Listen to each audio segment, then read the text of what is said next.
Hello LFS fans and welcome to today's video, where today I will show you how to correctly fly at Los Santos International Airport.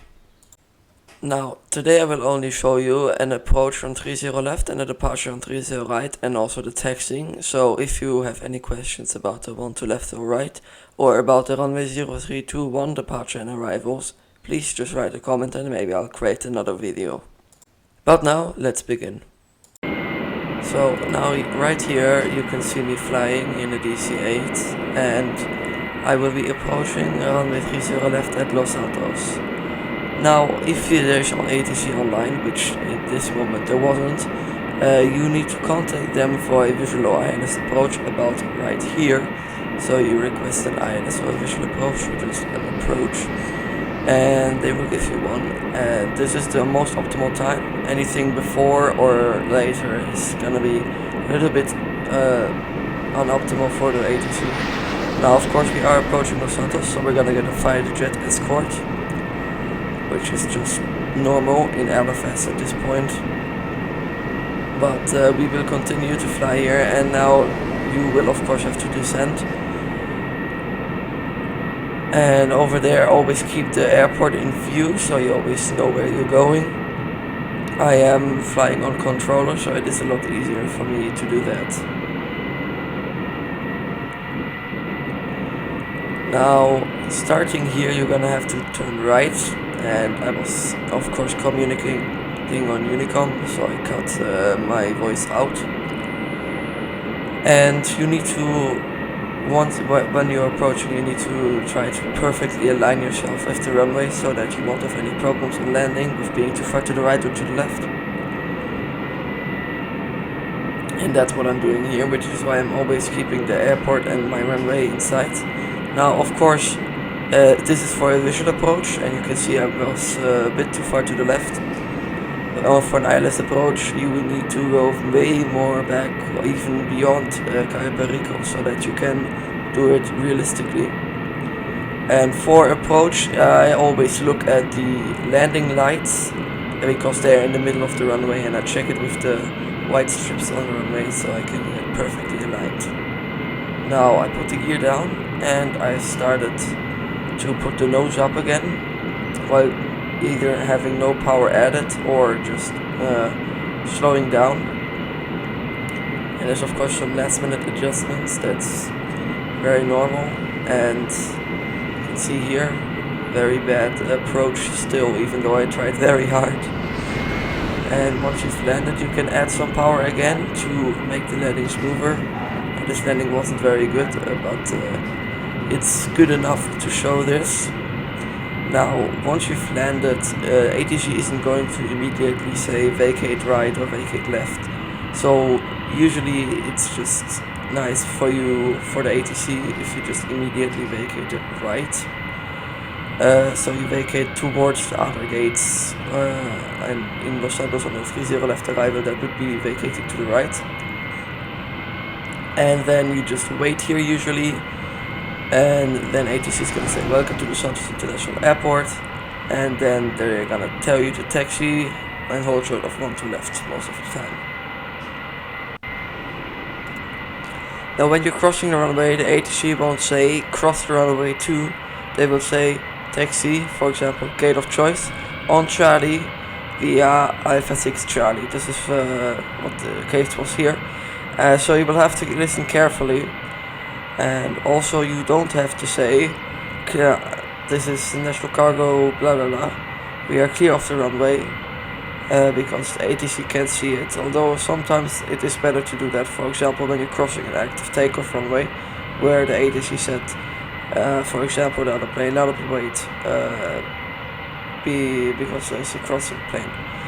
Now you also don't have to say once you reach your gate, we're at gate 3 shutting down engines, or if he says gate of choice you don't have to say your gate.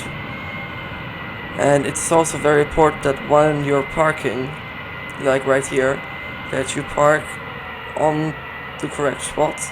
Now for this kind of aircraft, it's a medium to small aircraft, this spot is best because it's not too far to the front and not too far to the back. What you need to be careful of though, and you need to just have a feeling for it is that you don't accidentally go too far and then end up going through the little gate thing, so you look like this. That's not what you want to do. You want to go on one of those lines. Now, if you want to make it realistic, you can, for the startup, go into vehicle options and then search for the option doors. And then there will be one of the doors for the reverse thrusters. For most planes it's bomb bay. In this case it was the left front door. You always need to look which one it is. It's different for every plane. And now what you can do is turn on the engines. Of course, after you ask for IFR, BFR, and for the pushback clearance you turn on your engine, and then you go into settings, you turn on the reverse thrusters, and then press 2 to activate the reverse thrust. And of course this will take some time, so I'll just speed it up right here.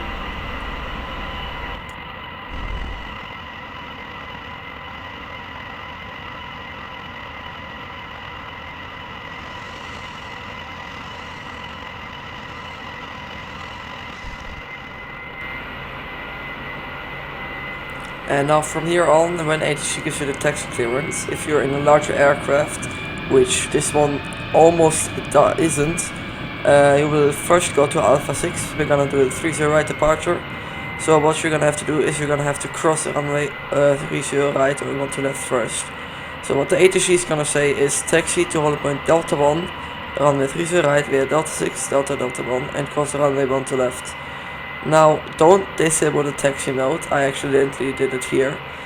And then and once ATC gives you that clearance, you don't need to wait for them to say cross runway. That's of course in the clearance. They say cross runway 1 to left.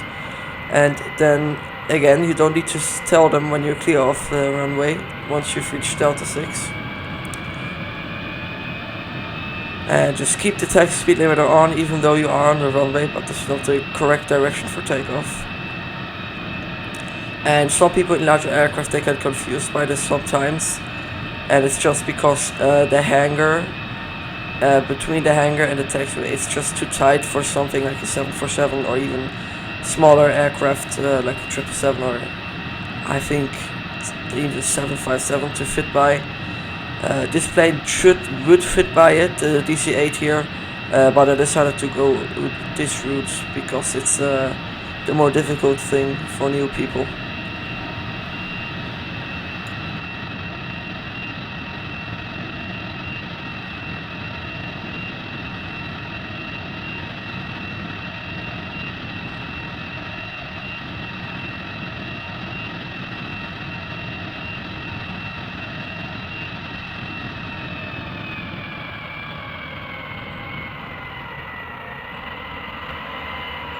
And now once you've reached Delta 1, you're gonna have to wait until ATC gives you either the lineup clearance or the takeoff clearance.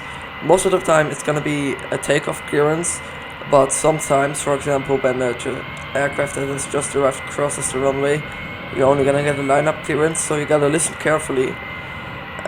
If you don't want to listen carefully, if the ATC says something like the wind, that means it's takeoff, and if it doesn't say anything with the wind, then it's only for the lineup.